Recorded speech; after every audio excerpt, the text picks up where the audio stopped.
Amigas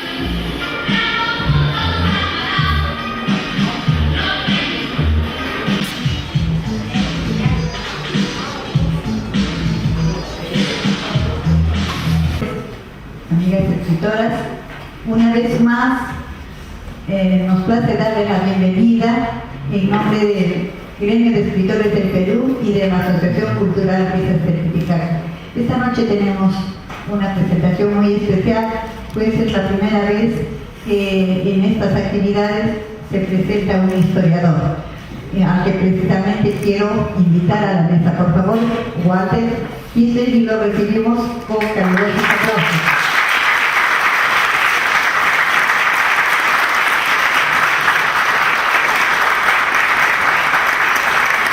También quisiéramos que nos acompañe en la mesa el historiador Víctor Latorre. Por favor, creo que está presente.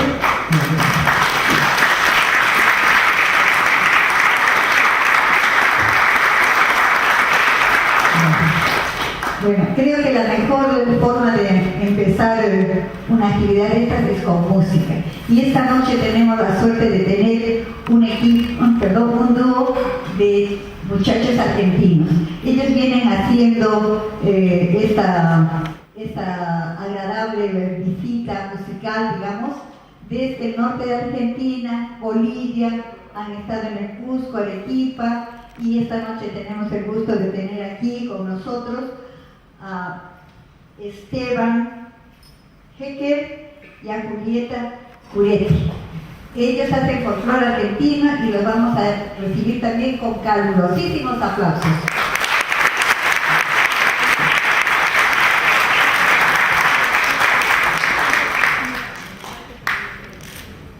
Bueno, muchísimas gracias. Antes que nada, agradecer a la presidente de la asociación, Celia, por la invitación.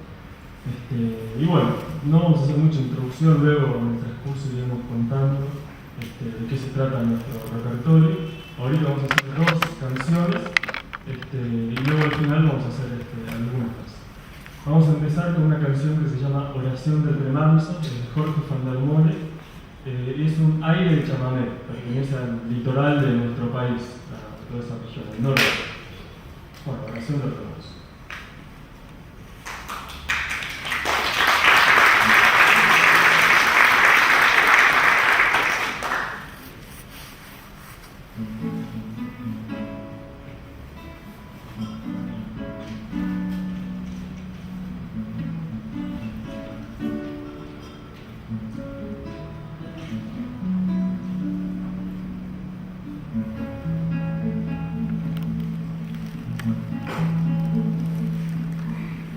Soy de la orilla brava, del agua turbia y la correntada, que baja hermosa por su barrosa profundidad.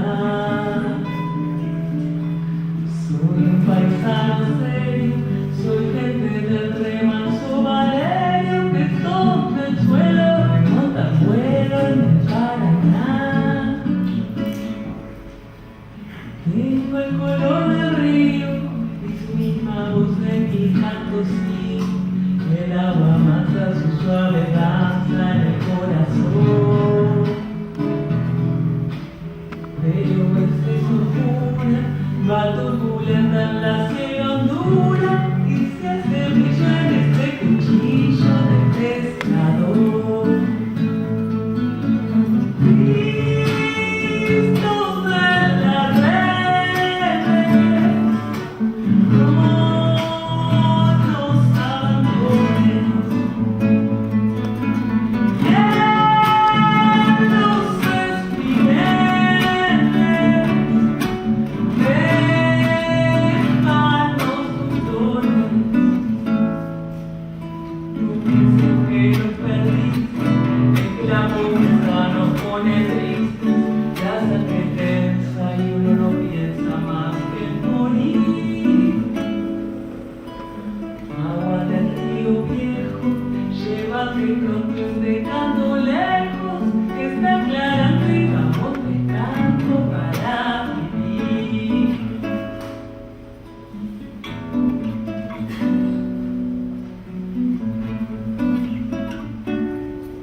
Llevo mi sombra alerta sobre la escama del agua abierta y en el reposo vertiginoso del espinel. Sueño que alzo la proa y subo a la luna en la canoa y allí descanso ya un remanso de mi propia piel. Alma de mis dolores, hay gritos de los pecadores, dile a mi amada que está penada esperándome. Y ando pensando en ella mientras voy invadiendo las estrellas, que el río está bravo y estoy cansado para volver.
Vamos a hacer una samba que se llama Samba del Duraznillo. Es una samba con letra de Hamlet Lima Quintana, un poeta argentino que falleció hace no mucho tiempo, así que ha escrito y ha estado en su arte hasta hace no mucho. Así que la letra es realmente muy bonita. La música es de Oscar Alegre. Una samba. Samba del Duraznillo.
Misterios de mi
Esteban, muchas gracias a Julieta.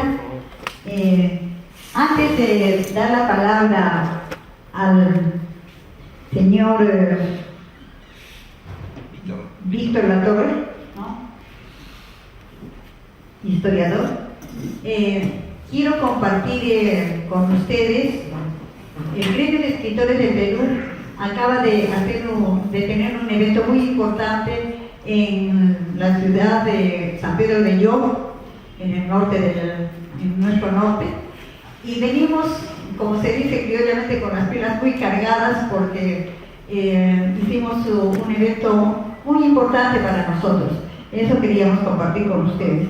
Bueno, y ahora, sin más preámbulos, quisiera darle la palabra al señor Latorre, que nos comentará sobre el libro tan importante que nos presenta.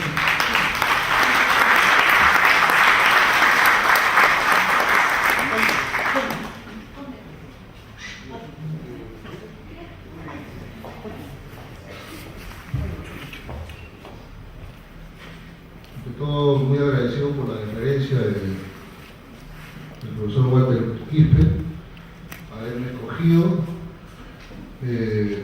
Creo que los méritos que uno tiene es por el esfuerzo que uno ha dedicado a la actividad educativa a través de varias décadas. Walter Quispe es un docente que tiene una trayectoria reconocida a través de diferentes instituciones. Es muy conocido su entrega total a los estudiantes, que es la razón de ser de nuestra actividad cotidiana. Hace aproximadamente unos 16 años lo vi por primera vez en un aula y fue impresionante. El despliegue de energías, la fuerza de sus ideas, la intensidad de sus pensamientos, que día a día, cotidianamente, daba a sus clases y a sus alumnos. Hoy día es el día indicado para que esas palabras se transformen en páginas escritas con emoción y haya dado a luz 2 libros que, como él lo dijo anteriormente en sus escritos, marcan una pauta de su existencia. A través de su vida, él ha reseñado que se han producido acontecimientos que han marcado también su existencia. Un trujillano, sanmarquino, que trabajó como reportero gráfico en una década sumamente especial, como parte de una generación que en la década del 80 tenía que asumir una responsabilidad frente a una vivencia muy violenta. Nosotros fuimos, Walter, protagonistas, testigos de esos acontecimientos. Walter, con su cámara fotográfica, recorrió el Perú, los lugares más difíciles, las misiones periodísticas más arriesgadas. Inclusive ayer estuve observando una fotografía de Walter en Ayacucho, en la época de la subversión. Él no se amilanó ante ningún peligro, ninguna misión resultó temeraria para él. Y creo que eso fue fundamental. En sus lacerantes fotografías reflejó una época bastante dura, difícil, cruel de nuestra historia. Fue sindicalista, trabajó en el diario de Marca, trabajó en el diario Nacional, y como tenía que luchar por las causas justas, tenía que luchar por los derechos de los trabajadores, que justamente es el destino de todo docente, luchar por los derechos de los alumnos, luchar por el bienestar general. En una época, obviamente, como suele suceder, siempre hay conflictos entre los empresarios y los trabajadores. Llegó un momento en que, por ser sindicalista, había pues que tomar una decisión desde el punto de vista empresarial y fue separado. Eso fue otra pauta, otro hecho que marcó su vida, pues porque debido a ese despido a él lo tenemos y lo conocimos nosotros los docentes en las diversas instituciones preuniversitarias, en los colegios, y aprendimos de su calidad, de su don de gentes, de su fuerza para poder sobrellevar los más duros momentos que él ya había pasado en la década del 80. Pero la vida le traería también grandes pruebas, grandes dificultades. Un accidente pondría en riesgo su vida, pero él saldría adelante con ese temperamento que todo norteño, que todo trujillano suele tener, con el espíritu del señor Esipán, que siempre lo acompaña y que obviamente no lo va a dejar nunca, ¿no? Porque esa es una fuente de inspiración permanente para todo norteño, para todo trujillano. Así como el señor Esipán se impuso y logró establecer un Estado regional poderoso, él ahora nos ha dado una sorpresa que ya la venía preparando durante 9 años, ¿no? Que es dos obras bibliográficas que están llamadas, que están dirigidas a un público amplio y que obviamente nosotros los docentes tenemos el deber de difundir por todo el Perú, a nivel nacional. Una tarea, una cruzada, que creo que ningún docente de ciencias sociales se va a quedar sustraído frente a esto. Efectivamente, el primer libro que refiere a las etapas prehispánicas, se refiere al descubrimiento, el mal llamado descubrimiento de América, que se suele todavía mencionar en los colegios, ¿no? ¿Quién descubrió América? Y si la respuesta es Cristóbal Colón, el alumno está aprobado, dramáticamente aprobado, ¿no? Seguramente los niños de primaria, ¿no? Cuando el profesor les pregunta ¿quién descubrió América? ¿Cuál es la respuesta inmediata? Cristóbal Colón. Y obviamente eso es erróneo, eso está mal, ¿no? ¿Quién descubrió América? Cuando Cristóbal Colón llegó a nuestro continente ya había sido descubierto, ¿no?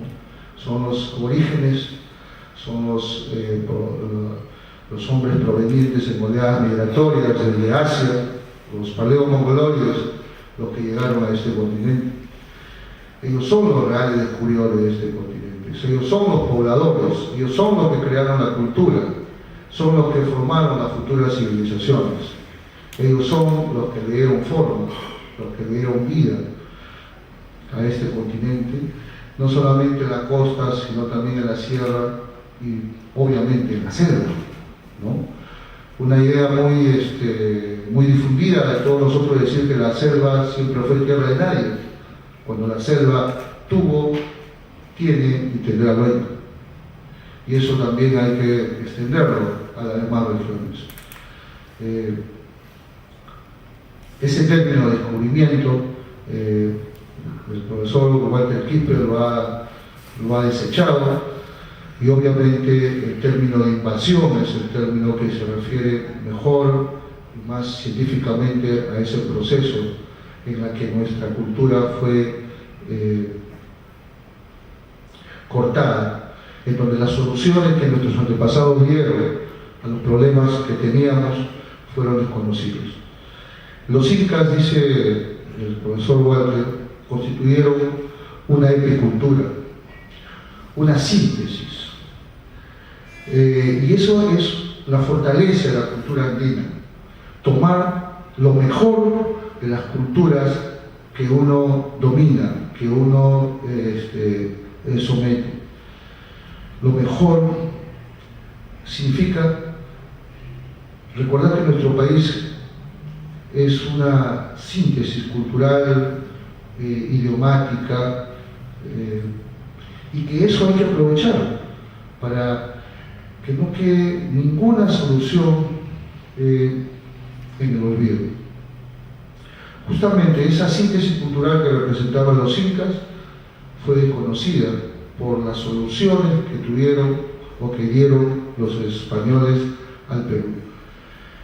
Las soluciones se daban en forma colectiva y en forma sintética por los incas. Por ejemplo, la mita.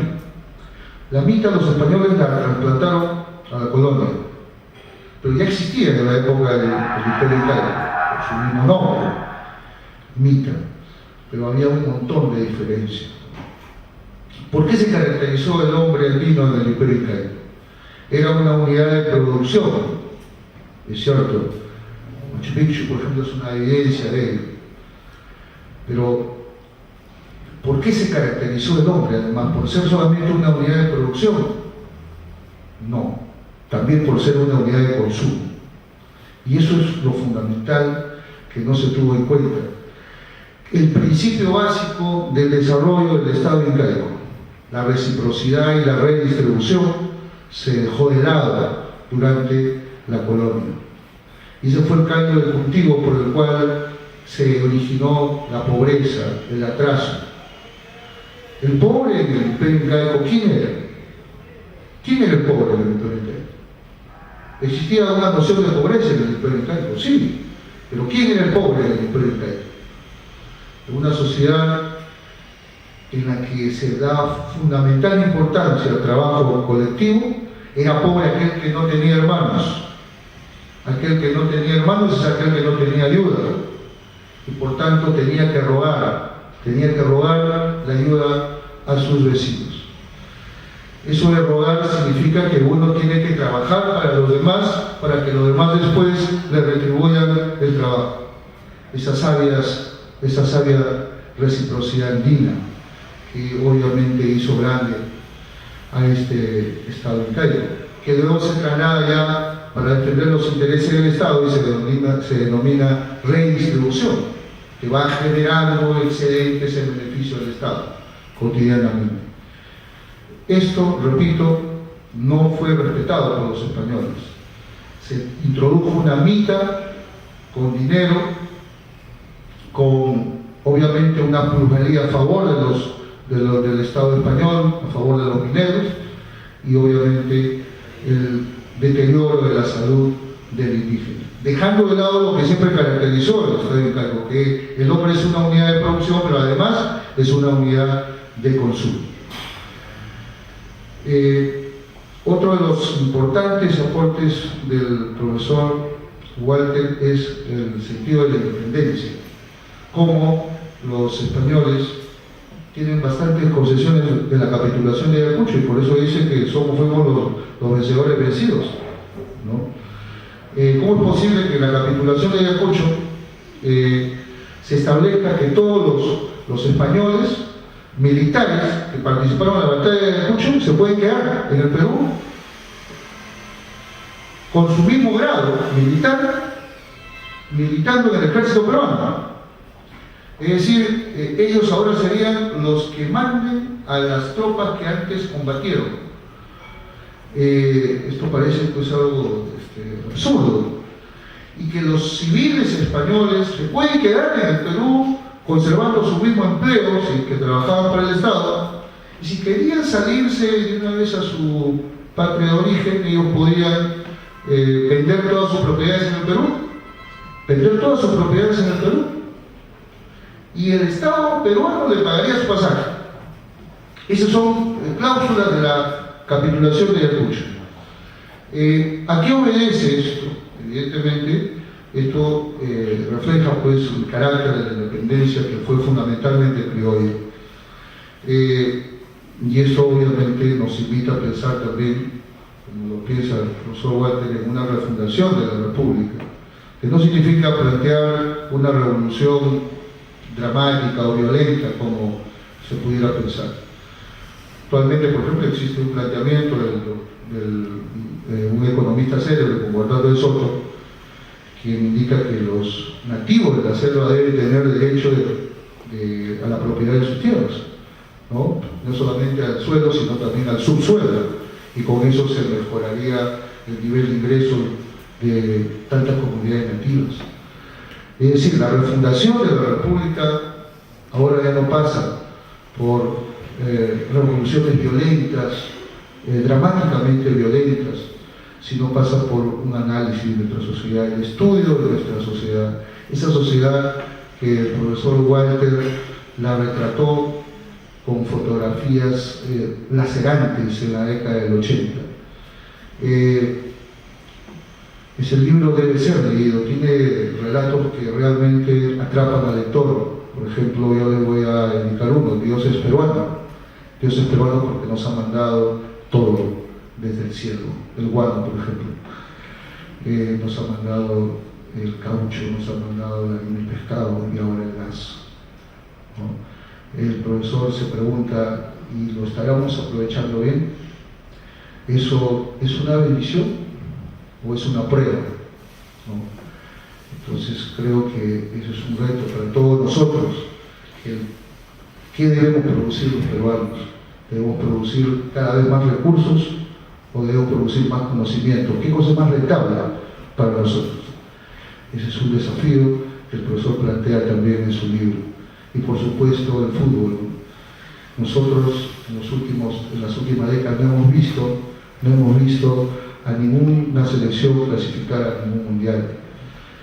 Los jóvenes que se preparan en las universidades, no, pero que se preparan para ingresar a la universidad. Sin embargo, el profesor hace un recuento, porque él es partidario de la historia total. La historia no solamente debe circunscribirse a los aspectos políticos, a los aspectos diplomáticos, a los tratados. También un partido de fútbol nos puede elevar la autoestima. Él hace un recuento de las Olimpiadas del año 36, en la cual el Perú se enfrentó nada menos que a la selección de Adolfo Hitler, a Austria, país donde él había nacido, y relata con lujo de detalles cómo, a pesar de que el árbitro había sido comprado por este jefe de Estado nazi, a pesar de que todas las condiciones se daban para el triunfo de Austria, Perú ganó 4-2, ¿no? Los pormenores, las jugadas, todo eso está lujosamente contado y detallado por el gran profesor Walter Kirchner. Tenemos que recordarlo bien: hemos ganado a Brasil 3-1, hemos ganado a Colombia, hemos dado lecciones de fútbol. Entonces no podemos sentirnos menos que nadie, y eso hace que la lectura, repito, sea más ágil, más amena y sea realmente alimentadora, y estime y alimente la identidad nacional. Eso es importante. Es una lectura que ustedes mismos la van a tener y la van a sopesar y valorar. Pero yo le digo lo siguiente finalmente: Walter, como exponente de una generación luchadora que no se amilanó ni se amilana ante nadie, nos ha expresado con estas fotografías, con estos textos bastante ilustrativos, una esperanza de que este Perú puede mejorar. De hecho, tiene que seguir mejorando, que las soluciones para las dificultades que tenemos deben pasar por el consenso, deben pasar por soluciones lo más colectivas posible, lo más consensuadas posible, y que este libro será una esperanza para que el Perú sea cada vez mejor conocido. Muchas gracias.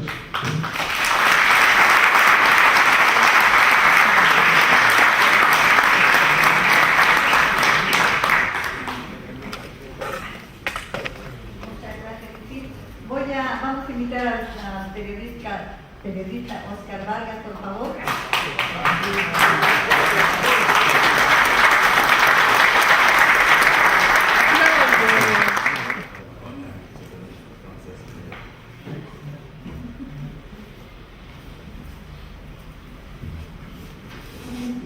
Buenas noches. En principio le pido mil disculpas por la tardanza. Hemos llegado por razones del trabajo, y quiero agradecer infinitamente a Walter por esta invitación. Cuando he ingresado aquí a esta sala, me he encontrado con una serie de compañeros de trabajo, en una época en que hemos retratado no solamente la vida cotidiana del país en años violentos, sino también hemos retratado los sentimientos colectivos, ese yo entrañable que debemos tener todos los peruanos. En principio, yo voy a referirme simplemente al perfil humano de Walter. Quiero establecer una comparación entre lo que es historia y el ejercicio periodístico, y luego señalarles que me da una gran satisfacción, después de muchos años, decirle a un compañero de trabajo, a un reportero gráfico, que él es ahora un profesor forjado en las aulas académicas, provisto de herramientas de trabajo, del análisis cotidiano, a través de metodologías, de lo que debe ser realmente quien quiera analizar la historia de un país tan complejo como el nuestro. El profesor que nos ha antecedido nos ha dado un análisis de todos los libros, ¿no?, que a mi parecer son una contribución de Walter al estudio de nuestro país. En estos momentos hay pocos libros y les digo que como tagneño me siento una enorme, digamos, satisfacción haber conocido muy de cerca a dos historiadores tagneños que produjeron libros de consulta para los niños del país y para todas las generaciones. Me refiero a Jorge Basadre, Groman, y entre ellos a Arte Macías. También tenemos a Gustavo Ponce Muso, también a una serie de historiadores actualmente en búsqueda de claves que nos deben identificar como peruanos, como por ejemplo a Luis Caballero Orellana, que es uno de los más connotados buscadores en los archivos de España, en los Estados Unidos. Ellos realmente cumplen una labor en lo referente a la búsqueda de estas claves a través de estos estudios tan rigurosos como son los estudios de las estructuras, no solamente, diríamos, del lenguaje, sino también de la manera como uno debe encontrar la verdad. Yo recuerdo que cuando llegué a Lima, en el avión de Luis Maquero Rossi, que me trajo desde Tanga, tuve un encuentro muy especial con mi paisano Jorge Basadre Groman, el que ha escrito toda la historia de la República del Perú. Y él, después de 30 años de estar enemistado con la prensa, de un ostracismo de 3 décadas, tuve el privilegio de romper ese ostracismo con un reportaje que lo hice con Rolando Ángeles, también otro brillante reportero, y que nos permitió no diríamos conocer de cerca a don Jorge, sino toda su tragedia de ser un francotirador. La palabra francotirador viene desde hace muchos años porque significa que la lucha que tiene un intelectual frente a las tribus, diríamos, y a esos clanes que se forman en ciudades como Lima, como Madrid, que son el reflejo de los poderes económicos y también, diríamos, los poderes políticos, son aquellos que se alzan por sí mismos y que para traerlos abajo, para liquidarlos, se necesita mucho esfuerzo, mucha logística, porque a un francotirador desde un techo donde él le combate hay que primero destruir esa infraestructura para luego llegar a él. Ese reportaje a mí me permitió algo fundamental. Era que tenía como consultor diario, como un asesor histórico de un reportero, a don Jorge Basadre Groman. Por eso yo alzaba el teléfono y decía a don Jorge, ¿quién es Runimaki? Entonces me decía, anda a la biblioteca, y tenía fichas. Me decía, la fuente histórica, el repositorio documental se encuentra en tal folio. Y realmente en ese tiempo, en el diario Correo, hacíamos páginas centrales sobre historias coyunturales del momento, ¿no? Había, por ejemplo, crisis en el gabinete y en ese tiempo las crónicas parlamentarias eran escritas pues, por grandes escritores, por grandes periodistas, y no se pueden comparar a las crónicas que hoy vemos en la televisión y que vemos y que leemos en los diarios. Esas crónicas parlamentarias estaban nutridas no solamente del análisis del momento, sino también de historia, era la historia diaria. En ese sentido, yo quiero resaltar la labor de Walter en haberse hecho profesor, siendo él un sencillo reportero gráfico, y que es un ejemplo para todo el gremio de los reporteros gráficos. Aquí, por ejemplo, también tengo a alguien que me acompañó en una jornada dramática en Huamanga, ¿no? Se trata de Juanito, que está en estos momentos filmando. Él era en ese tiempo reportero de Luis Martínez de Univisión, que gracias a su trabajo en plenitud se ganó nada menos que un Grammy por sus reportajes tan dramáticos en esa época de los 80. Y en esa época de los 80, uno de los compañeros que me acompañó durante un año fue Walter Quispe. Y ustedes pueden ver en el acopio que hace de las páginas, especialmente del diario El Nacional, las fotos de nuestros reportajes. En ese tiempo de dolor, de tragedia, los equipos periodísticos se componían de 2 hasta 3 personas. En el caso de la televisión era hasta 4 y éramos algo así como un equipo familiar que nos cuidamos los unos a los otros. Y gracias a ello había una cierta hermandad para buscar las noticias. Y había que tener no solamente cierta prolijidad, tranquilidad espiritual, sino también disciplina. Porque se vivía en 2 fuegos. Era el fuego de las fuerzas del orden y los alzados en armas.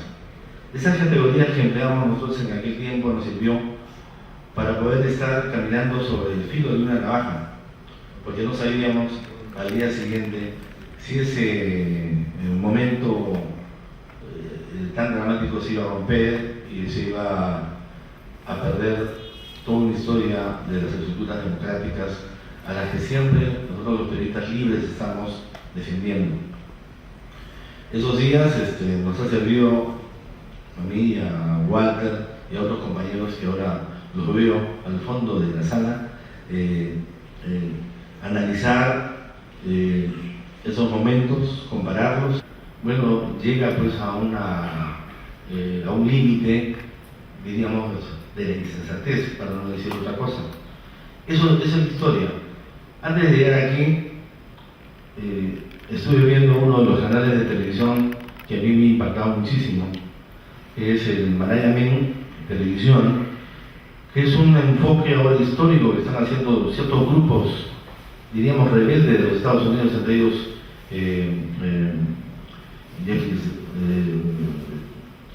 Jeff Sachs, ahora se ha incorporado Mohamed Yunus, el creador del Banco de los Pobres, con un sentido de que uno debe cambiar la historia económica del país, no solamente con una infraestructura técnica y científica, sino con el cambio de una infraestructura mental e intelectual.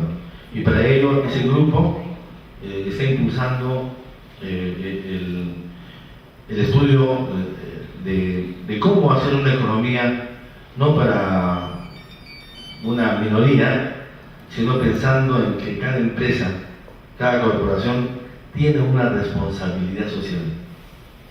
Pero haciendo esa analogía, yo quisiera decirles que también los periodistas debemos aplicar un concepto tomando esas fuentes de referencia. Nosotros los periodistas, especialmente los diarios, debería haber principios de responsabilidad social periodística. No es posible que todos los días, a través de grupos de poder económico, nos estén endilgando historias de crónica roja y no permitan que los niños tengan acceso, diríamos, a otro tipo de información. Sé que la televisión estatal, todos lo sabemos, tiene ciertas islas, pero hasta la fecha, por ejemplo, no se ha hecho una telenovela basada en historias como las cuenta el profesor Walter Kirchner. Diríamos que estos géneros de investigación periodística deben no solamente estar en los libros, sino servir de guiones para la televisión. Quiero también en esta ocasión señalar que Walter siempre tuvo esa inquietud juvenil desde sus principios cuando ingresó a la prensa, de tener esa búsqueda. Él, por ejemplo, en los viajes que teníamos al interior del país, especialmente a Huamanga, sí él tenía la constante de las comparaciones, de la manera de enfocar los temas que cubríamos. Si bien es cierto, nosotros teníamos la responsabilidad de escribir un reportaje, yo siempre he considerado a los reporteros gráficos como una suerte de consejeros. Víctor Medina Muñoz, el reportero que diríamos, tomó la foto del presidente de la UNDA con ese gesto de adelante, Rolando Ángeles, el mismo Chino Domínguez, con quien yo he compartido varias ocasiones. Ellos a mí me han enseñado, como periodista, como redactor, diríamos, maneras de ver el mundo en distintas formas. Son algo así como los vitálopes del mundo periodístico. Yo diría son como ese lente mosca que no enfoca solamente en un solo sentido, en un solo ángulo, sino que enfocan la vida en los 360 grados. Por eso cada vez que yo veo a un camarógrafo o veo a un investigador en televisión, veo a un reportero gráfico, veo que allí hay toda una paciencia, una búsqueda del conocimiento, de la historia. Yo inclusive en mis reportajes hasta he permitido que los propios reporteros gráficos también participen de la entrevista, pregunten.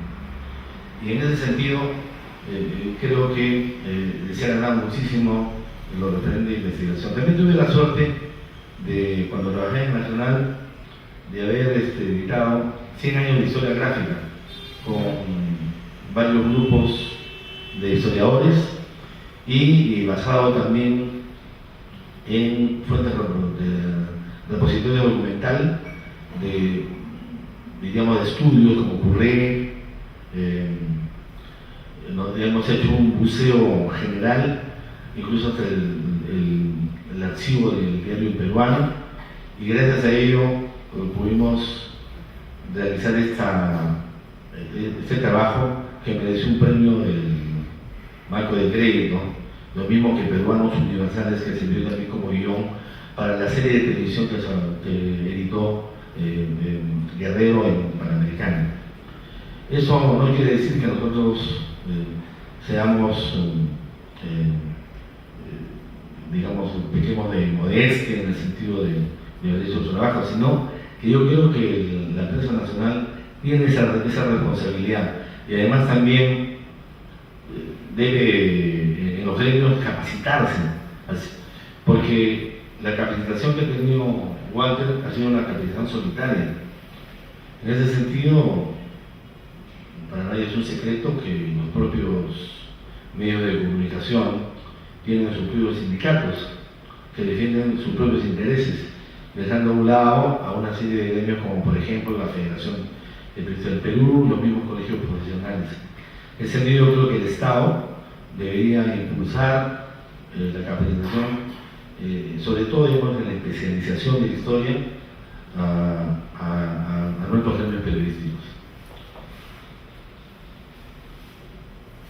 De otro lado, lo que yo quisiera destacar del Walter Quispe Castro es que él tiene un mundo por delante. Creo que es un ejemplo para todos nosotros. Lo único que quiero rescatar también aquí es esta hermosa dedicatoria a otra gran periodista, a su esposa Eda Toscano Tello, que es también una colega que trabaja en el diario peruano. Por lo que a mí respecta, yo tomaré estos libros como, vuelvo a repetir, una herramienta para los niños del Perú. Muchas gracias.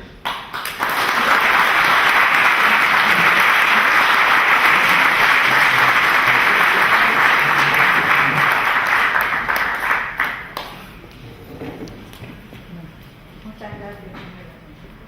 Ahora, el autor quiere compartir con ustedes una comunicación especial cuya lectura va a dar nuestro compañero Willy Gómez. Buenas noches, voy a leer una carta que ha llegado. Presidencia del Consejo de Ministros, Despacho Presidencial, Secretaría General de la República, oficio número 8607, señor Walter Quispe Castro. En mi especial consideración, es grato dirigirme a usted por especial encargo del señor Presidente de la República para agradecerle el envío de los ejemplares del libro Historia del Perú, así como la gentil invitación que le formula para asistir a la ceremonia de presentación del mismo a llevarse a cabo el 1 de diciembre próximo. Sobre el particular le comunico que el jefe de Estado no podrá estar presente en dicha ceremonia, tal como hubiera sido su deseo, debido a compromisos previamente establecidos de la agenda presidencial. Hago propicia la ocasión para expresarle mis sentimientos de mi especial consideración y estima. Atentamente, doctor Luis Naga, Secretario General de la Presidencia de la República. Ahora,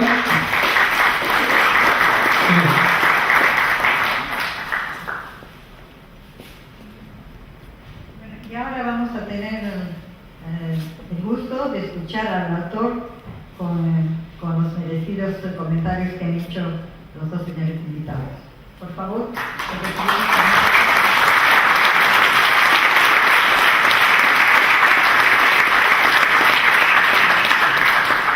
Bueno, señores y señores, tengan muy buenas noches. Ya mis dos compañeros que me han antecedido de la palabra han hablado absolutamente de todo. No, más bien yo quiero empezar esta presente reunión no aburriéndolo, sino quería compartir algo muy grande con una persona a quien yo amo tanto, y es mi señora esposa, Eda Toscano Tello, a una mujer que en realidad le debo prácticamente la vida, ¿no? Ella está presente acá con nosotros. Ella, por favor.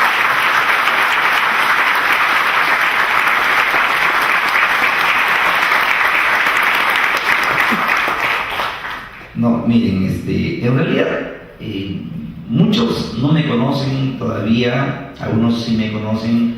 Yo conocí a mi esposa en la Municipalidad de Lima cuando yo estaba dejando ya prácticamente el periodismo. No, un trabajo muy bonito, muy especial, ¿no? Donde yo aprendí fundamentalmente a trabajar bastante con la fotografía. Y lo hice directamente en el Diario Nacional cuando me enviaron a Ayacucho. No, miren, ese día yo tenía un examen en la universidad, entonces yo entraba a las 6 de la mañana a trabajar, entonces a las 9 llega mi jefe de fotografía y me dice, ¿qué estás haciendo? Tengo examen hoy día, le digo, y es mi examen final, y si no lo apruebo, afuera. Uy, le digo, ¿tiene examen? Sí, le digo, o sea, qué difícil. No, pero sí me va a salir bien. Muchachos, ya vengo, va y viene y me dice, te vas a Ayacucho. ¿Ah? ¿Te vas a Ayacucho? ¿Ah? ¿Te vas a Ayacucho? Escoge, o te vas a Ayacucho, o sencillamente dejas el trabajo. El trabajo lo necesitaba. Ya dije, pues a Ayacucho. ¿Con quién voy a ir? Con Chapanita. No, acá está mi compadre, pero que me decía la palabra, también hemos pasado cosas muy emocionante. Viajé a Ayacucho, ¿no? Y en realidad, un trabajo bien, pero bien bonito. Llegamos al hotel, bajamos del avión, fuimos al hotel, mi compadre se queda y yo le digo, Chapanita, ya vengo, voy a conocer a Ayacucho. Salgo y una semejante explosión. Ah, su madre, la gente corría y yo me fui en contra de la gente que venía corriendo. Señor, por allá, fuera de acá. Me metí. Y cuando llegué, fue una situación bien horrible. Imagínense a un niño despedazado. Un niño que llevaba 7 bombas en el pecho, ¿no? Y él, los senderistas le habían dicho de que los asesinos, había un comedor de policías que están ahí en ese lugar. Lo que tienes que meterte en ese lugar, jalar la pita y todo va a reventar y te vengas a la muerte de tus papás.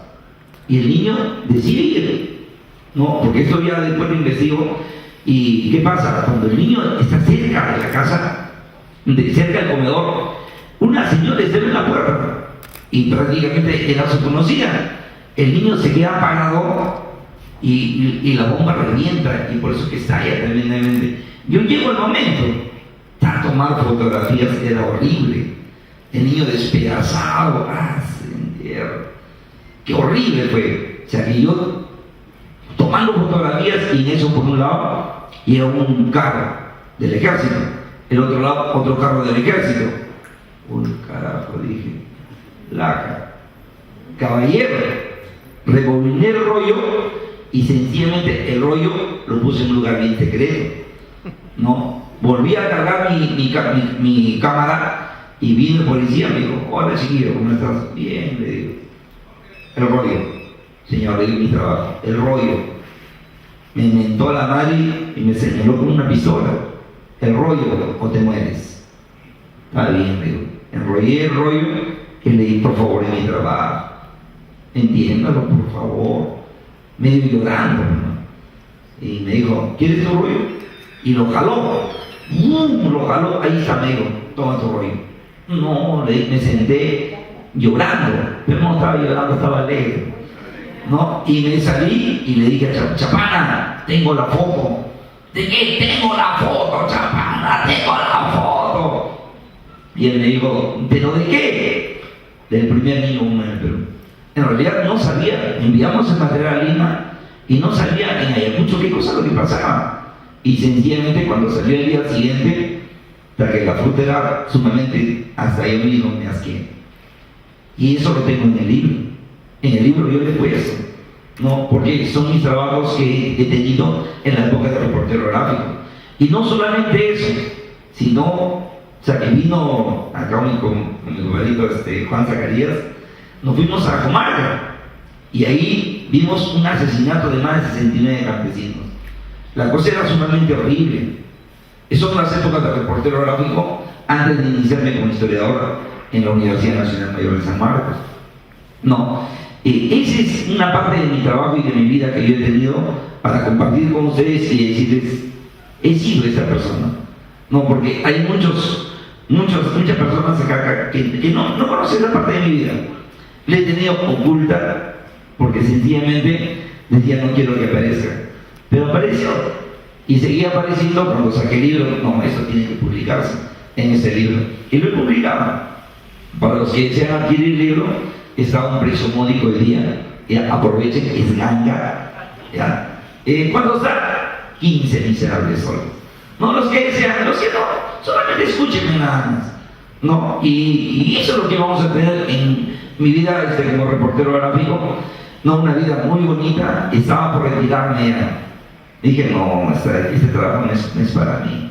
No, yo me iba a hacer otra cosa. Y ahí conozco a mi esposa. Una mujer excelente, muy buena, no siempre estaba conmigo, a mi lado, y sigo para adelante, ¿no? Y en lo que respecta al trabajo de historia, ¿cuánto tiempo he venido trabajando? Son 12 años. 12 años que mi compadre de la Torre ya me antecedió y me ganó la palabra en todo lo que es la historia, ¿no? Sencillamente son 2 libros que he tratado de resumir, no en breve espacio, sino en lo que se puede, fundamentalmente qué cosa ha pasado en el Perú, ¿no? Desde sus primeros pobladores, pasando por culturas prehincas, culturas sumamente valiosas, donde nosotros tenemos que somos la envidia prácticamente del mundo entero. ¿Qué país en el mundo ha tenido semejante cantidad de culturas? Estamos hablando Cará, Chavín, Pará, Nazca, Mochica, Tiahuanaco, Huari, Chinú, Chincha, Lambayeque, Vicus. Hay un montón de culturas que ningún país lo ha tenido. Y todo eso se viene a culminar casualmente con el famoso imperio de los incas. No, una sociedad, donde lo dijo el profesor Latorre, una sociedad con un desarrollo bastante colectivo, donde hay algunos han querido de repente expresar de que hubo esclavismo. En el Perú nunca hubo esclavismo. Eso quiero que quede bien claro, nunca hubo esclavismo. En el Perú lo que hubo fue un desarrollo eminentemente colectivo, y eso lo tenemos en la época de los incas. Hasta que después viene algo que es bastante terrible, lo que es la invasión a América. Cuando hablamos de la invasión a América, es la llegada de los españoles. Ahora, desde el punto de vista español, nos descubren, porque ellos vienen, y desde el punto de vista de nosotros, que nos hemos olvidado de ver, desde el punto de vista de nosotros, no nos descubren, sencillamente nos invaden, porque nosotros, como americanos, en la isla Guananí lo recibimos a Colón. No los entendimos porque hablamos dos idiomas diferentes, lo recibimos. 3 días le dimos casa, comida, abrigo y mujeres. Los atendimos como hermanos. Al tercer día, Colón manda a llamar al cacique Guanacarí. Señor cacique! ¡Venga usted! El cacique yo no entendía. Imagínense ese nivel intelectual. El cacique ya lo entendía. ¡Venga usted! ¿No? Y le pregunta, le dice, pues hombre, dime, ¿dónde hay oro? El indio lo mira y dice, ¿oro? ¿Oro? No sabía. Y ahí Colón le vuelve a decir, ¿no has entendido? Te vuelvo a decir, ¿dónde hay oro? La respuesta nuevamente es negativa. Y ahí Colón ordena, soldados, posición de combate. Nosotros no sabemos qué cosa es la posición de combate. Los españoles bajaron sus arcabuces de las carabelas y apuntaron a los indios. Y en los arcabuces, la parte de adelante es como una trompeta. Entonces era transparente. Y sencillamente los indios se reflejaban sus rostros y los indios saltaban de alegría. Y es ahí cuando Colón nuevamente le pregunta dónde llegó y la respuesta nuevamente es negativa. Y es ahí cuando Colón ordena, soldados, maten a estos indios que no nos quieren entregar nuestro oro. Y empieza una masacre terrible. Y esto lo hemos discutido con un montón de profesores, un montón de historiadores. Les he dicho, a esto le podemos llamar descubrimiento. No te pases, ¿no? Esto es una agresión, y una agresión es una invasión. Porque no solamente es eso, sino en el segundo, el tercer, el cuarto viaje de Colón. Ahora, no solamente hablamos de los viajes de Colón, bueno, esa es un poco la llegada de los españoles a América Latina. Hablemos de la llegada del Perú. Cuando estamos hablando de la llegada del Perú, estamos hablando de Francisco Pizarro. Cuando nos hablan de conquista, ¿qué cosa es conquistar? Cuando un joven se enamora de una señorita, yo hago una pregunta: ¿la conquista o la invade? A ver, díganme ustedes, ¿la conquista o la invade? La conquista. ¿Y qué cosa es conquistar? Que el flaco le diga, oye, flaquita, estás bonita, estás guapa, flaca. ¿No es cierto? Eso es conquistar. Pero yo pregunto, y se le dice, flaca, dame un beso, y le meten semejante puñetazo. ¡Dame un beso, carajo! Eso es conquistar. Eso no es conquistar bajo ningún punto de vista. Eso es una invasión. Y no solamente eso, sino hay algo que mucha gente, ustedes, la mayoría de ustedes estudiaron en el colegio. A nosotros nos dice, capturaron a la Inca. Un momentito, ¿lo capturaron o lo secuestraron? Oye, compadrito, los españoles están llegando a mi casa. Si estás llegando a mi casa, yo te hago una pregunta. ¿Me estás capturando o me estás secuestrando? Ya, me secuestraste o me capturaste. A cambio de eso, a cambio de mi libertad, ¿qué cosa te pedí? ¿O qué cosa te di? Nosotros lo hemos llevado en el colegio, la mayoría, estoy hablando el 95%, que Atahualpa entregó 2 cuartos de plata por 1 de oro hasta donde llegaba su mano. Eso lo sabemos, ¿sí o no? Y no ha sido así. No ha sido así. Investigaciones que he tenido, sencillamente estamos hablando en oro. ¿Cuánto le entregó Atahualpa? 6 toneladas, 89 kilos de oro. 6 toneladas, 89 kilos de oro. En plata, 11 toneladas, 790 kilos. A cambio de su libertad del Inca. La pregunta es, ¿le dieron libertad? No se la dieron. Le mintieron. Le mintieron al Inca y lo condenaron a muerte. A eso yo pregunto, ¿eso es conquista? Eso bajo ningún punto de vista es conquista. Estamos hablando de una invasión, ¿no? Y esa es la situación que se nos presenta en lo que significa la historia del Perú. Y yo me libro lo claro. Yo no estoy poniendo, no, que de repente puede ser conquista, pues de repente puede ser... No, de repente no. Estoy poniendo lo que significó y lo que fue y lo que sucedió en nuestro país, que fue una invasión. Ahora no solamente eso, no, asesinaron al Inca Atahualpa, los españoles. Sabemos personalmente, sabemos que los españoles no vinieron solamente de pasadita, se vinieron a quedarse. Impusieron su virreinato. Son 300 años de dolor, 300 años de dominio español. Un dominio donde al indio lo veían peor que un animal. Peor que un animal, no te pases.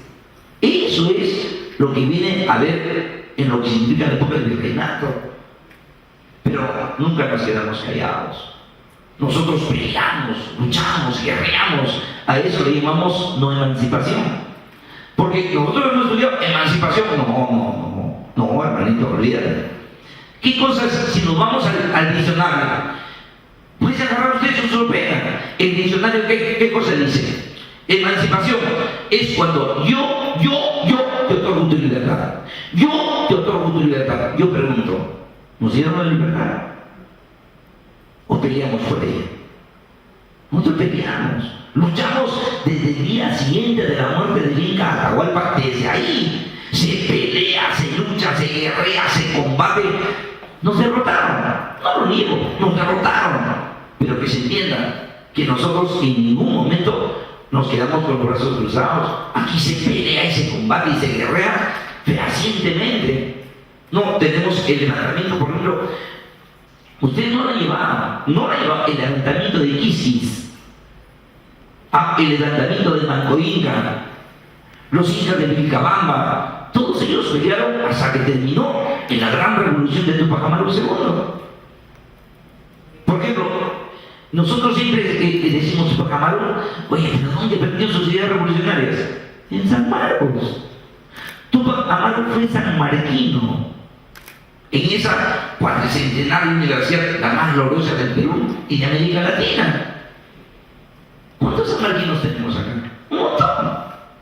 Y Tupac Amaru estudió en San Marcos. Cuando en el Cusco, quien era la luchadora, la guerrillera, la persona que dirigía el combate era Micaela Bastidas. Y Micaela Bastidas le decía a Tupac Amaru, José Gabriel, yo ya no tengo paciencia para aguantar todo esto. Es hora de tomar las armas, José Gabriel. Tupac Amaru le decía, no, Micaela, tenemos que nosotros que hablar con el virrey todavía. No podemos enfrentarnos. Tupac Amaru habla con los corregidores, le tiran roche. Habla con la iglesia. ¿Qué nos han dicho a nosotros? Que la iglesia siempre está con los pobres. ¿Qué pobres? ¿De qué pobres hablamos? Hablo de la iglesia, no hablo de Dios. Hablo de la iglesia. Siempre está con los pobres. Lo rechazaron a Tupac Amaru. Tupac Amaru se viene a Lima. Se viene a Lima y le entrega los documentos al virrey, Agustín de Jáuregui. No, Agustín de Cabra le dijo, dame un mes. En un mes te doy una respuesta. Un mes no pasó, un año. En ese año que hizo Tupac Amaru, ingresó a la Bicentenaria Universidad Nacional Mayor de San Marcos. Y eso muy poca gente lo sabe. Y ahí, en la Universidad de San Marcos, ¿qué aprendió? Ideas revolucionarias. ¿Quién le enseñaron? Le enseñaron casualmente los jesuitas, pero profe, los jesuitas los habían expulsado de Chiapas. 15 años antes de la revolución de Tupac Amaru, los expulsaron. Pero hay algo de que no todos fueron expulsados. Muchos de ellos se cambiaron de ser jesuitas, se convirtieron en dominicos, la peor especie dentro de la Iglesia Católica. Lo peor. Se convirtieron y los dominicos dominaron San Marcos. Entonces, pero no eran dominicos, eran jesuitas. Y ahí, casualmente, cuando llegan Tupac Amaru a escuchar clases, muchachos, en realidad, hoy en día, por ejemplo, eso es lo que le digo a veces a mis alumnos, ¿no? Hoy día, yo entro a clase, los alumnos conversan, en esa época no. La educación era totalmente vertical. En el salón de clases, el alumno estaba con las manos adelante y mirando al frente. Nada que huevo, nada que manos ahí no están chupando. No. Eso no es así. Ahí con las manos al frente y mirando hacia el frente, mirando hacia adelante. Y entra el padre. El padre, muchachos, a los alumnos como se para delante, los alumnos como resortes se pararon, ¿no? Y el padre dijo, buenos días, jóvenes. Buenos días, señor profesor. Y todos tomen asiento. Muchas gracias, señor profesor. Y se sentaron. Puro blanquito. El único lunar era Tupac Amaru. Es ahí cuando el padre lo mira y le dice, ¿quién sos vos? Y Tupac Amaru se pone de pie y le dice, padre, yo soy José Gabriel Condocán, cacique de Tunasuela, Surimán y Pampamarca. Me llaman Tupac Amaru II, padre. ¿Qué haces acá, hijo? Padre, están abusando del pueblo. Hay muchos abusos en el Cusco. Espero que te hagan caso, hijo. Espero que te hagan caso. Y se pone a hacer su clase. A los 3 días, a Tupac Amaru lo llaman a una reunión secreta. En esa reunión secreta le enseñan ideas de la Revolución Francesa. Si ustedes se ubican bonito, la revolución de Tupac Amaru, antes y después hubieron hechos históricos. Antes, ¿qué cosa hubo? La independencia de los Estados Unidos, 1776. La revolución de Tupac Amaru, 1780. 9 años después, ¿qué cosa hubo? 1789. La Revolución Francesa. O sea, la revolución de Tupac Amaru está exactamente en medio de 2 grandes revoluciones a nivel mundial. Por eso que a Tupac Amaru le van a enseñar esas ideas. Y esas ideas calan en Tupac Amaru. Cuando Tupac Amaru, después de 1 año, se va a hablar con el virrey Agustín de Caure, el virrey le dice que no. Ahí, sí, yo tengo acá tus documentos, espérate, lo voy a ver. No he tenido tiempo de leerlo, déjame leer. Y lo lee. ¿Qué? ¿Qué tienes, Tupac Amaru? ¿Qué tienes? ¿Qué cosa te buscas? Lárgate, maldito, lárgate. No te mando matar porque eres noble. ¡Lárgate! Y Tupac Amaru sale. En la puerta, ¿quién estaba? Su niño, de 9 años. Papá, hijito, ¿no te han hecho caso? No, hijito. Vamos al Callao. ¿Para qué, papá? Vamos, hijo. ¿Y Tupac Amaru, muchachos? ¿Ves esa nave, hijo? Sí, papá. Marchas a España. Papá, marchas a España, hijo. Lleva esos documentos al rey de España. No regreses si no has entregado estos documentos. Papá. ¿Y tú a dónde vas? Me voy al Cusco, hijo, pero primero voy a la Universidad de San Marcos. Y Tupac Amaru lo manda a su hijo. Y el niño llega a España. Llega a España y entrega los documentos al rey. Y por haber entregado los documentos al rey, al niño lo meten 30 años preso. 30 años preso. Tupac Amaru despide a su hijo y se va a la universidad. Y ahí el padre le dice: ¿qué pasa con Amaro? No me ha dicho caso, padre. ¿Y qué cosa querías? ¿Que te hagan caso? No, hijo, entiéndelo. ¿Qué vas a hacer ahora, padre? No sé, padre. Creo que voy a ir al Cusco.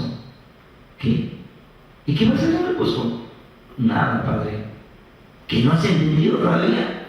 ¿No entiendes, hijo, que la única forma de llevar a tu pueblo a la libertad es a través de las armas? Oye, un padre le dice eso. Un sacerdote le dice eso a Tupac Amaru.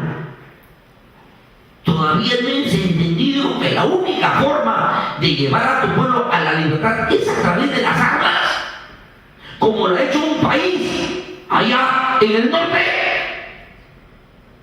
¿Cómo le digo? En el norte, sí, en el norte. Un país ha logrado su libertad. ¿Qué documento? Recatangleros. Y Tupac Amaru lo lee. La independencia de los Estados Unidos. Y eso lo nutre a Tupac Amaru. ¿Cuántos sabemos? Poquísimos. Yo he tenido la oportunidad de conversar con un montón de profesores que no sabían. La pregunta es: ¿y por qué no saben? No leen. Yo tengo un pequeño problema, que me encanta leer, y eso siempre me ha traído dificultades con mi Señor. ¡Ya está leyendo! ¿Qué vamos a hacer? ¡Señor, bueno, son cosas que a uno le pasa. Bueno, ¿qué vamos a hacer? Ya tengo el libro. ¿Qué quieres? Nada. ¿Saben cómo es la cosa? ¿No? Todos, la mayoría de casos, somos casados. ¿Sí o no? Entonces, me sabrán entender. Entonces, sencillamente, esa es la cosa. No, he leído tanto que sencillamente nunca he terminado de leer. Hasta ahora sigo leyendo. Y haciendo el libro igualito. ¡Ya estás a la computadora! Yo seguía ahí, pero ¿qué vamos a hacer? Pero así es, hasta que termine el libro. Y la cosa es bien interesante. Es muy interesante cuando hablamos de Tupac Amaru. O sea, que Tupac Amaru, sencillamente, una vez que él lee los documentos de la independencia de los Estados Unidos, él se nutre. Y le dice: padre, es hora de levantarme armas. Está bien, hijo, le digo: sacerdote, padre, es el que le dice eso a Tupac Amaru. Un sacerdote. Está bien, hijo. Está muy bien, hijo. Antes que te marches, quiero que me lleves una carta. Pero espérate, digo, voy a escribirla. Escribe, padre. Y le entrega a Tupac Amaru. Le digo: hijo, cuando llegues al Cusco, anda y entrega este documento a este padre. Él sabe lo que tiene que hacer. Gracias, padre. Anda con Dios, hijo. Gracias. Lo abraza. Y Tupac Amaru marcha al Cusco. Cuando marcha al Cusco, lo primero que hace es hablar con el sacerdote. Llega a la catedral y busca al padre. Busca al padre y le dice: ¿está Gabriel Santa Cruz? Sí, un ratito, un momentito. Ya sale ahorita. Y sale, hijo: ¿me buscas? Sí, padre. ¿Qué pasa, hijo? Padre, mira Tupac Amaru a todo lado. Padre, traigo una carta de San Marcos. Shh, cállate, dámela. Y se la da. Espera, mi hijo, digo, lo voy a leer. El padre lo abre y lo lee. Después de un rato le dice: ¿tú eres Tupac Amaru? Sí, padre. ¿Puedes entrar en un rato, hijo? ¿Cómo no, padre? Y el padre se mete al fondo de la catedral, saca una mula, lo lleva a su habitación, amarra la mula en la puerta de su habitación, luego se va a su dormitorio, levanta el colchón y saca 2 costales de balas, los pone encima de la mula, vuelve a entrar y saca un fusil, agarra su mula, agarra su fusil y le dice: Tupac Amaru, hijo, es hora de hacer la revolución. Y lo hace. ¿Nos han enseñado esto? ¿Nos han dicho que los sacerdotes estuvieron en el combate también? ¡Profe, no hay problema! Ustedes lo pueden comprar, vale $1. La película de Tupac Amaru. Véanla, pero véanla bonito. Ahí aparecen sacerdotes peleando junto a Tupac Amaru. Véanlo. Y no solamente sacerdotes, hay otro traidor, basura, traidor. ¿Sí? Walter no se dice basura, es basura. Y acá muchos se van a sorprender. Estamos hablando de que Mateo Pumacahua pelea contra Tupac Amaru, segundo. Pregunto, ¿sabían eso? Pero se levantó en armas cuando tenía 84 años de edad. A esa edad, ¿qué le puede dar a este país? ¿Qué le puede dar? La tierra sabe que lo llamaba. Eso es lo que vamos a tener. Esa es la gran revolución de Tupac Amaru. Y tenemos que, en la revolución hay peleas que se dan, que ganan, y hay peleas que pierden, ¿no? Y así. Y contar la historia es sumamente larga, sumamente larga. Este es el primer libro. Yo termino con Simón Bolívar, ¿no? Que es, por ejemplo, San Martín. San Martín, cuando viene al Perú, de repente, muy pocos son los que saben que San Martín buscaba una monarquía de tipo constitucional. No puede, todo el mundo se le opone. Bolívar, ¿qué cosa quiere hacer? Bolívar lo que quiere es imponer una república. No lo dejan. Él quiere hacer una América fuerte, fraterna y progresista. No lo dejan. Entonces, ¿qué hace su gran Colombia? Tampoco lo dejan los peruanos. Por eso que Bolívar se va a Colombia, a la Gran Colombia. Perdón, sí, a la Gran Colombia. Se va muy amargo. Entonces, es ahí que sencillamente se pelea por la libertad. ¿Seguro? La pregunta es, ¿de qué libertad hablamos? ¿Una libertad de carácter política o económica?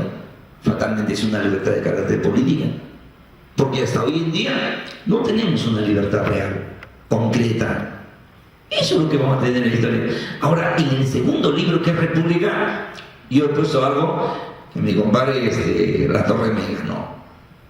Por ejemplo, y que de repente algunos no saben, los que somos creyentes en Dios. Dios es peruano. Sí, así como ustedes lo escuchan, Dios es peruano. No, mira, les voy a explicar en breve lapso. Cuando Dios decide crear el universo, lo crea. Hace el mundo y desea hacer un paraíso. Cuando decía hacer un paraíso, buscaba un nombre. ¿Qué nombre le pongo? Tahuantinsuyo. Yo pregunto, ¿en el Tahuantinsuyo se robaba? ¿Se mentía? ¿Si era aragán? ¿Si era ocioso? No. Habían problemas, no lo vamos a negar. Habían problemas en el Tahuantinsuyo. Pero ¿qué pasa, muchachos? Sencillamente pecamos, no lo adoramos a la Pocontilitic Huiracocha, y Dios se amarga y nos envía un castigo. ¿Qué castigo? A los españoles. ¿Cuánto tiempo? 300 años. 300 años de dolor, 300 años de humillación. Y muchachos, en el cielo estaba Pedrito. Pase, hermano. ¿Cómo te llamas? Fulano de tal. ¿De dónde vienes, hermano? De Perú. Pasa con Pedrito. Segundo nombre, lugar, Perú. ¿Por qué? En el Tahuantinsuyo éramos 12 millones de peruanos. Primer censo republicano, gobierno de Ramón García, 2.120.000 habitantes. De 12 millones a 2 millones, no te pases. Y Pedro, tanto muerto. Y alguien le dijo, Pedrito, dicen que Dios es peruano. Así. Y Pedro se va un día. Señor, ¿qué pasa, Pedro? Señor, ¿de dónde eres tú? Yo, Pedrito, Hoy, ¿verdad? Yo soy peruano, Pedro. ¿Qué sabes de ellos? No sé, Señor. ¿Por qué no los miras? Dios abre los cielos. ¡Ah! Pedrito, mi pueblo está mal, Señor. Pedrito, no te preocupes. Mírame, los voy a hacer ricos, pero tan ricos que hasta su caca va a ser valiosa. Y nos dio el guano de la isla, ¿o no? Nos dio el guano. ¿Qué pasó? Lo perdimos. ¿Con quién? Con Inglaterra. Hasta que Pedro arriba en el cielo, y Dios le dice, Pedro, mis hermanos, Señor, mírelo. Y Dios nos mira, Pedro, mis hermanos, Pedro, Señor, perdónanos porque no saben lo que hacen. Pedro, no te preocupes, Pedro, les voy a dar otra riqueza. ¿Qué nos dio? Salitre. El mejor salitre del mundo. ¿Quién nos quitó? Chile. Viene la guerra con Chile. Nos desatan una guerra que nosotros no sabíamos por qué. ¿Pero quién financiaba la guerra? Inglaterra. Inglaterra financia la guerra. Nos quedamos sin salitre. Perdimos todo Tarapacá. Y no solamente eso, sino que Dios se olvida de nosotros. Viene la época de la reconstrucción nacional. Dios dijo, demuéstrenme a mí que pueden, yo los ayudo. Si no, jódanse. Y pudimos. Vino Cáceres firmó un contrato, el contrato Grace, con los ingleses, pero salvamos el Perú. Y después viene un presidente que había traicionado la guerra con Chile, Nicolás de Piedra. Y él nos dice, hermanos, ayúdenme a sacar el país adelante. Y logramos sacarlo. Miren, en su gobierno, ¿qué cosa se logró? Se logró la libra peruana de oro. La moneda era una moneda metal. Profe, ¿dónde lo encuentro? Banco Central de Reserva. El museo del BCR queda al costado de la Biblioteca Nacional. ¿Conocen? Si no conocen, ya les di la dirección, ojalá que vayan. Como ahí me dicen, vengo de parte del profesor Walter Kipper. ¿Ese loco que les enseña? Sí, ya, ahí está. Es un semejante monedón. 18 quilates. Monedón. Te vas a quedar mudo. Esa moneda sacamos nosotros. Y hasta que arriba Pedro dijo, Señor, tus hermanos, sí, Pedro, están viendo, ¿cierto? Sí, Señor, solo lo han hecho. Ayúdalos, no te preocupes, Pedrito. Les voy a dar otra riqueza. ¿Qué nos dio? Caucho. ¿Qué pasó? Lo perdimos. ¿Con qué? Con el Brasil. ¿A través de qué? De un tratado con el Brasil. Perdimos todito nuestro caucho. Toda la zona cauchera es donde, en Madre de Dios, porque primero el caucho aparece en Iquitos, luego aparece en Madre de Dios. Teníamos una semejante trompaza en Madre de Dios. ¿Se acuerdan? Lo que es el Perú antiguo. Semejante trompaza. Y eso era Perú. Todo eso era la zona cauchera. Y toda la zona cauchera lo perdimos con el Brasil. Por un simple tratado. Gobierno, Augusto Vélez. De ahí, ya que Dios nos dijo, no puede ser, Pedro, no, que de mí se olviden. Y no nos olvidó por mucho tiempo. ¿Qué nos dio luego? Pesca. Las 200 millas del mar territorial. Pesca. Lo volvimos a perder. Pero Dios no se olvidó de nosotros. ¿Qué nos ha dado?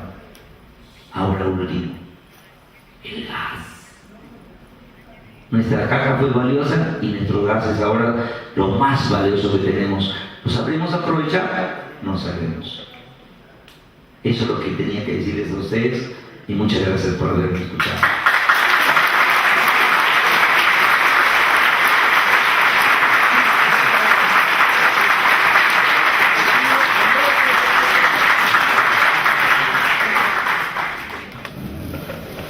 Buenas noches. Distinguida concurrencia, estamos concluyendo un exitoso y muy importante acto cultural.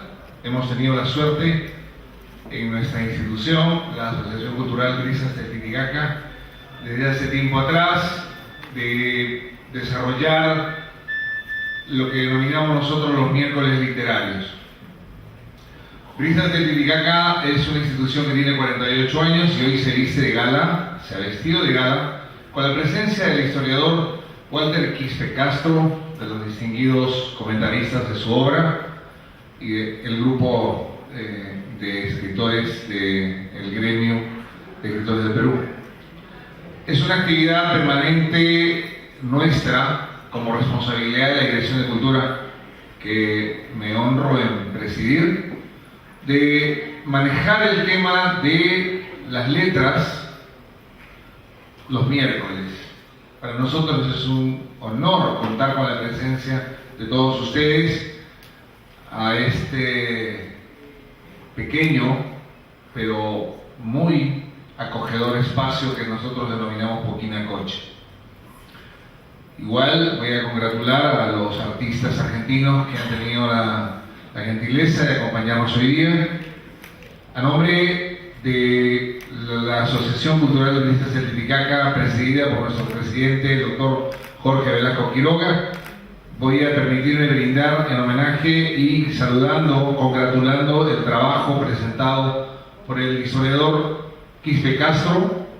Lo tengo en la mano, lamentablemente no he tenido tiempo de verlo, pero hay algo que debo sí rescatar que es muy importante. Este libro ha sido editado, tengo entendido, a través de un convenio, me imagino, con el Colegio Preuniversitario Kerpen-Jorren de Villa María del Triunfo. Eso es un logro enorme. La historia del Perú vista desde un ángulo de no solamente un historiador, sino una persona que trabajó en prensa.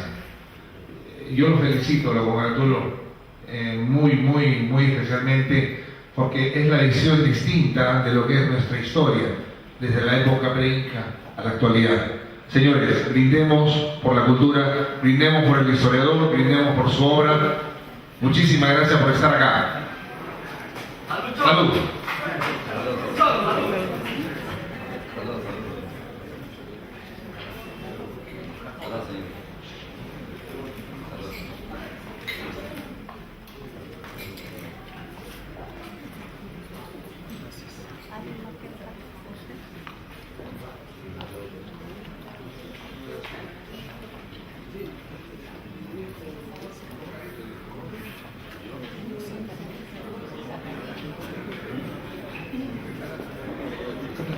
Sírvanse, por favor, saladito,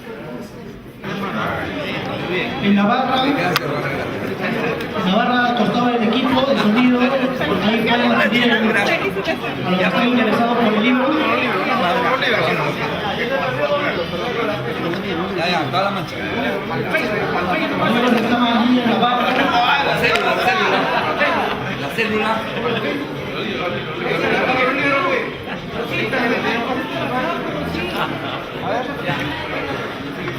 A ver, frente, por favor. Ya. Mátame una colega.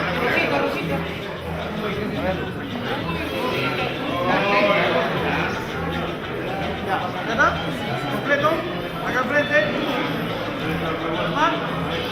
¿Nada más? Gracias.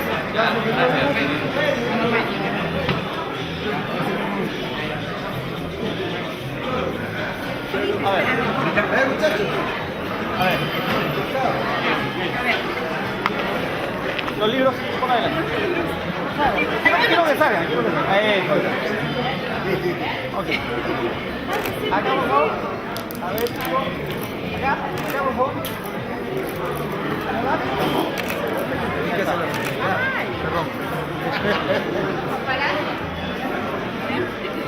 Gracias. La Walter. Fotos. A ver, una más. Ya, la última. Ya. La última. Acá, por favor. ¿Una más? Gracias.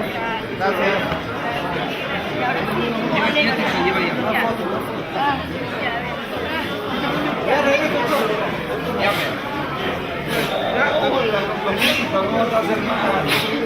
¿Cómo están? Sí, todo bien, todo bien.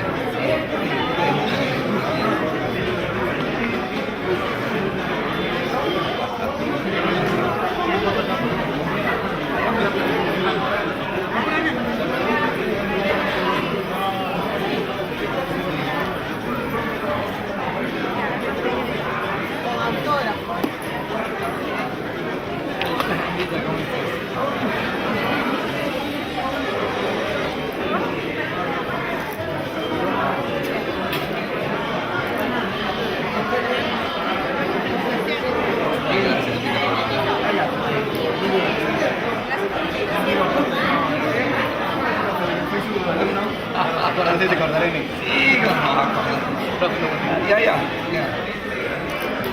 Otra, por favor.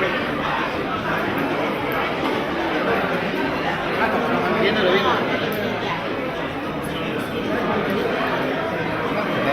Felicitaciones. Sobre cualquier cosa estamos en contacto. Ya, listo. No te preocupes, hermano.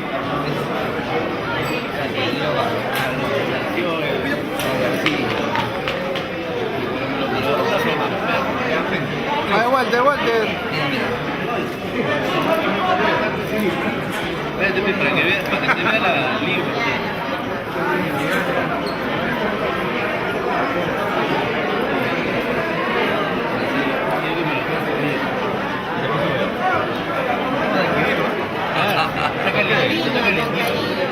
Cariño.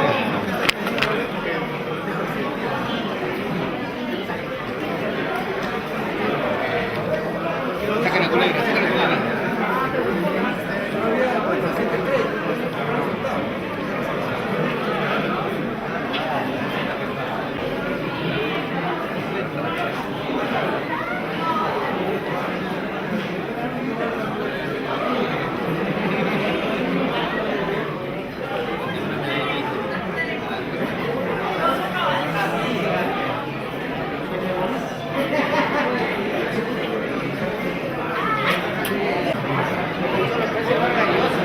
La cola.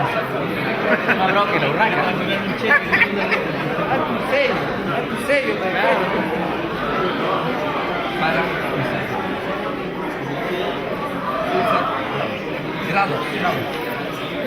Grado.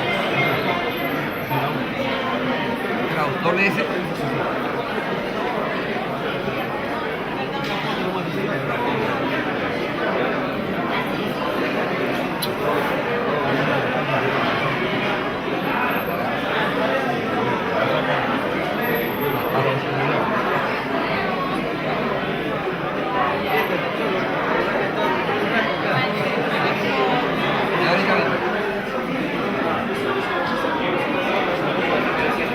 Miguel, ¿no?